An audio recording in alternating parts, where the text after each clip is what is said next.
Have you ever checked your phone so many times that it's as if your phone owes you money because you're waiting for a reply from a text or checking on social media the likes and comments you had on your last post or last video? Or maybe you think that you can find peace only when people validate who you are, what you do, and how you act? Well, if this is how you feel, this video is for you because we're going to talk about what happens when you stop chasing validation and start really trusting your voice. And at the end of this video, I'll do something I had never done before. That's pretty scary for me, so you want to stay until the end of this video to find out what it is. Hi, I'm Fabienne, and I'm a recovering people pleaser. It took me overcoming my biggest health crisis to life last year to realize that the way I was living my life before was not sustainable. And it led me to create that channel, What Feeds You Defines You, because I feel like we need to be more conscious about what we allow our mind, body, and soul to consume, because it has a direct influence on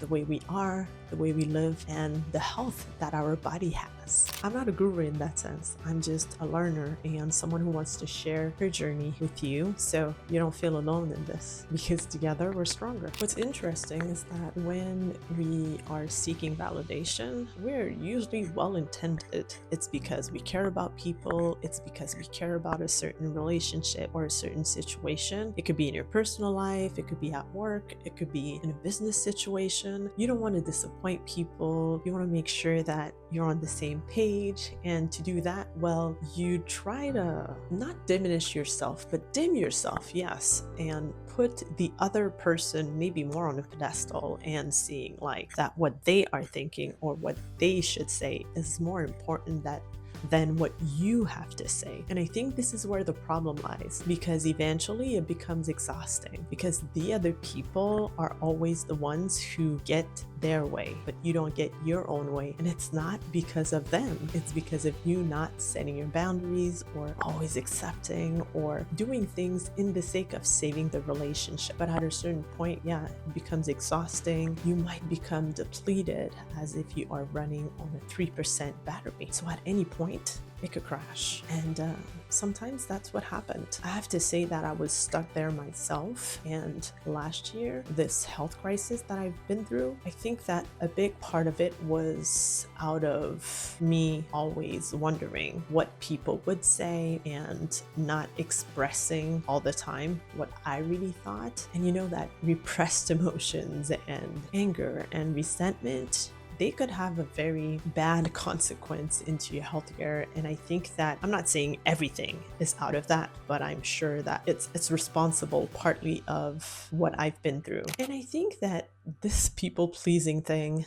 it started like a long time ago. And I try to remember, just our education system. When I was a kid going to school, always have to say what the teacher wants you to say, right? In my sense, that's how I would see it. So I would make sure to say what the teacher wanted me to say in order that I would not be in trouble. And again, that was a way of validating what other people would say instead of validating my own ideas. I remember in high school having a friend who actually had to go to school on a Saturday to wash the tables because at a certain point she said something that didn't fit what the institution thought, and they were like, you shouldn't say that, so you have to come at school on Saturday and wash all the desks in all the classes, because she had said something that she deeply thought it was her opinion. And so seeing that, right, it just makes you want to continue to say what others want you to say, because you know that you might have bad consequences if you don't say what the majority of people say. And I guess again, along the way, well, you pick up on this, and the more you get older, the less it's good for you, because you don't know who you are. You're looking for yourself constantly, and at a certain point you feel lost. And when others are not around, it's as if you don't feel whole, and that could be very scary, definitely. I remember about 10 years ago when I had my first coaching clients, I would have my spouse in the room with me listening to everything that I would say. I was so unsure about my abilities to be able to help others that I would make him write stuff on the board while I was having the call call to make sure that I was on the right track. And after the call was done, I would ask for his feedback and validate like what I did. And again, like let me know if there were changes that I needed to make, because I couldn't trust myself. That's how bad it was for me at a certain point. Because when you're used to mind what people say or how they see you, it becomes like second nature to you not to trust what you believe could be true for yourself. You always have to ask for other people's opinion. And that becomes like a hole that digs like deeper and deeper and deeper, definitely. The big paradox about seeking validation is that I was the complete opposite when I was playing handball. So you might not know this, but I played handball for 21 years and I was on Team Canada. And each and every single game that I would start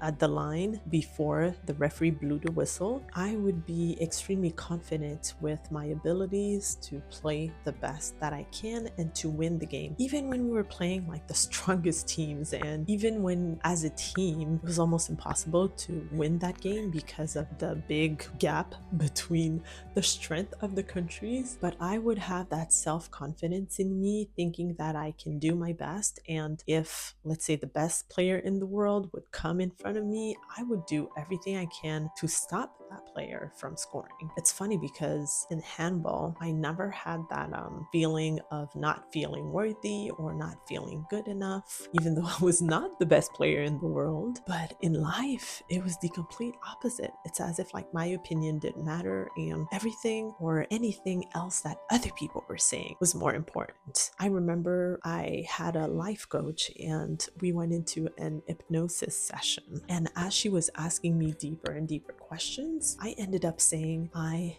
am nothing. And I remember when I said that during the session, it broke something open inside of me and I started laughing so hard. I was like, oh my God, this is how I never really considered myself. This is why I was afraid of being seen. This is why I was afraid of stepping into my power or voicing my opinion or do as I feel I should do instead of how people said I should act and stuff like that. It was deep down inside of me that I felt like I was nothing. I was not even worthy to being here. And this was the starting point of me slowly starting to voice my opinion and being less of a people pleaser. So I stopped trying to understand why I was like that, and I started implementing actions on how and what I could do to be a better version of myself and, voice my opinion more and sit with the discomfort and hearing people being not pleased with my answers or me saying no or me being myself, and hearing people say, you've changed, you are not this way, I don't recognize you. And when people say that,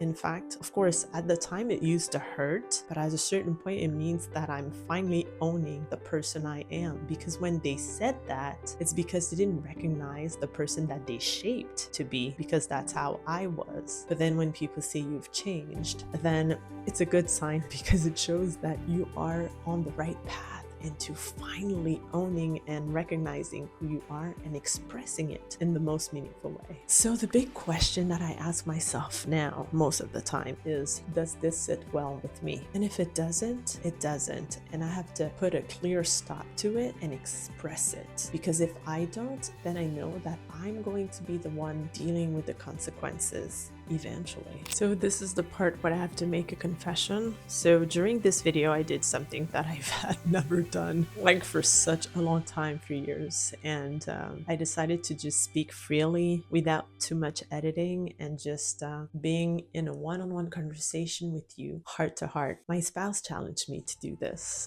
The last time I was preparing for this video, he said, why don't you just speak freely to your people? Why do you need to have everything scripted? And I'll tell you why.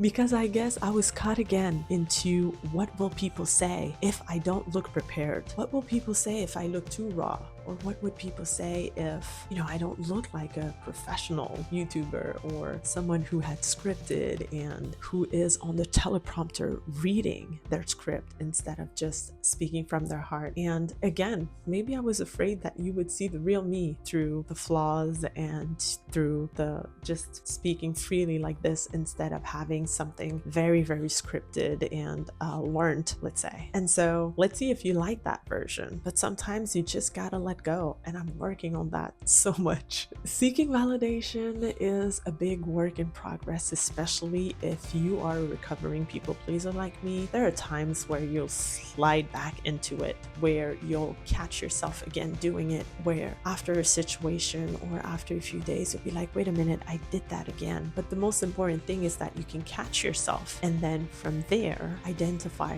where did it go wrong for you and how you can actually get better and not let that happen to you again. So when you get to that point, when you get to just doing things like you feel like doing them, being who you are, feeling completely yourself, it's definitely freeing. You don't care about overperforming. You don't care about what will people say about you. You just care about what you feel propelled to share with others. And that's exactly what I'm doing today with you. And I hope that you felt that too. When you get to that point, you get to hear your own voice again, which is amazing. When you're a people pleaser, setting boundaries without guilt is another challenge. So watch my next video because I'll help you learn how to say no as a complete sentence and share with you the framework that helped me into finally being able to set boundaries and not feeling guilty about them.